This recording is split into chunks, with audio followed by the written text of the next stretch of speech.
And on paper, I think the Colts defense should be doing even better than they are, especially the pass rushers. Like Yannick Ngakoue, the numbers don't lie. He's been one of the most consistently productive pass rushers in the NFL since he got into the league. It just hasn't materialized yet this year for whatever reason, which is odd because he's very familiar with Gus Bradley's system. Kwity Paye on the other side has a couple sacks, but they were in overtime of week one. DeForest Buckner, like I mentioned, hasn't looked like himself. Grover Stewart looks like a superstar. Their nose. But yeah, the defensive line really ought to be playing better than they are so far. So that's something worth monitoring. Yannick Ngakoue and Orlando Brown obviously know each other from their days in the AFC West last year and with the Ravens. So I think that'll be interesting. Leonard. So I think his natural ability to take the ball away is something that can't be replaced, and it's priceless. But this is going to be a new system for him in his first game. How free will he be able to play instinctually, or will he be just mentally trying to fit into the scheme? That's one thing I'm very curious about. The secondary is definitely gonna have to be on their toes with this one. I think Stephon Gilmore is fine, but if the Chiefs do kind of what the Jaguars do and put like Travis Kelce on him or something, that could be tough because Gilmore struggled with Evan Ingram last week. Yep. I think the Colts safeties are capable of playing better than they have. They haven't been bad. They just haven't really stepped up and been exceptional, which they looked like all summer. So we'll see how it goes. Really want to see if they get Isaiah Rodgers involved. He's one of a few guys on this defense that just has a natural ability to make plays and take the ball away. Like they may not always be 100% in coverage, but they could just do things other guys can't.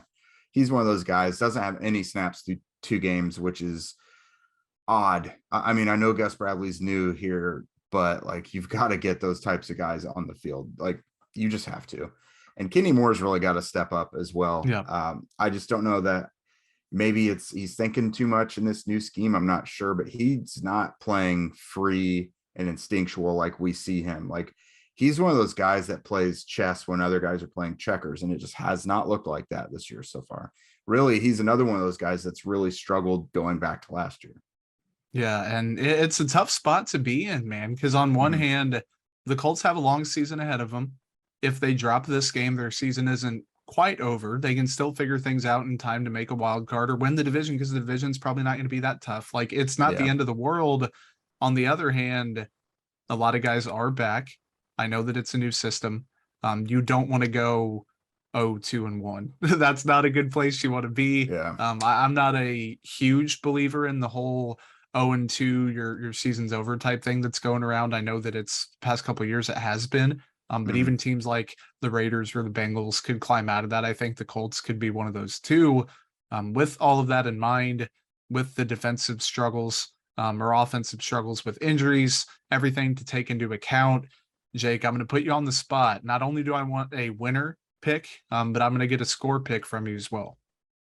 Yeah, so we just did a crossover show with our counterparts from Locked On Chiefs dropped this morning, and I picked the Chiefs to win 34-20. I think the Chiefs defense is kind of middle of the road in just about everything, so I think the Colts will finally be able to. They're not going to be shut out again. They'll get to 20, I think, but in the end, there's nothing to indicate that Mahomes won't go through and just be himself. And 34 seems like a safe number against this defense.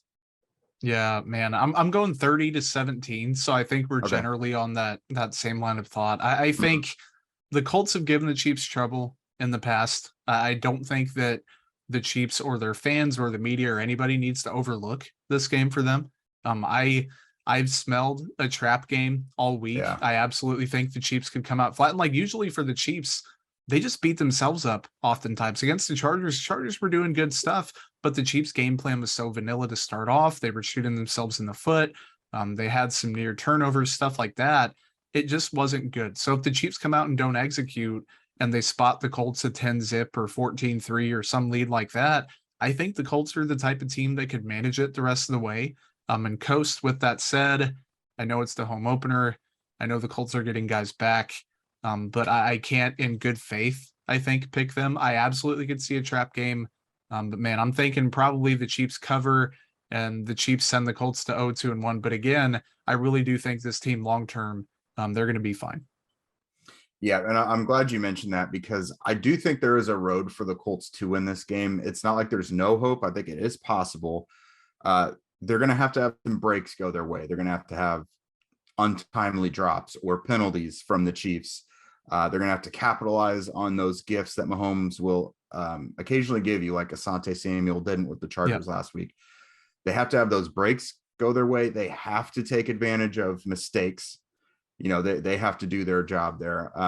I do think if they get a lead, like you mentioned, 14-3 or something like that, that's when you can have Jonathan Taylor pound it and you can start to control the game a little better that way. But overall, if they're going to win, I see it being more of a shootout. And it's kind of hard to beat Patrick Mahomes in a shootout. But if he does make some of those mistakes or any of his teammates, it's not all on him when they lose. But yeah, there's a road there for the Colts to win. I just don't know how likely it is. Yeah, absolutely, man.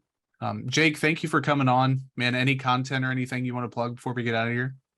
Yeah, man, I try to stay crazy busy with churning stuff out during the week. Check out the Locked On Colts podcast, wherever you listen to podcasts, YouTube, all that. Also horseshoehuddle.com, where the Colts Fan Nation website. We've got stuff pouring through there constantly. So between those two things, we've got something for every Colts fan pretty much at all times. Yeah, guys, I have admittedly been stalking Horseshoe Huddle and Locked On Colts this week. So I'm one of those guys that even when I'm not fans of teams or even when I don't cover teams, I just like being informed and I'll add it into my rotation. So Jake has won me over with that. He can win you over on Twitter at Jake Arthur NFL. Guys, I'll be back on Monday with a recap episode, a reaction to what could be a Chiefs win or a Chiefs loss against the Colts with Mark Van Sickle. So until then, take care, stay safe, have a great weekend. I'll talk to you then.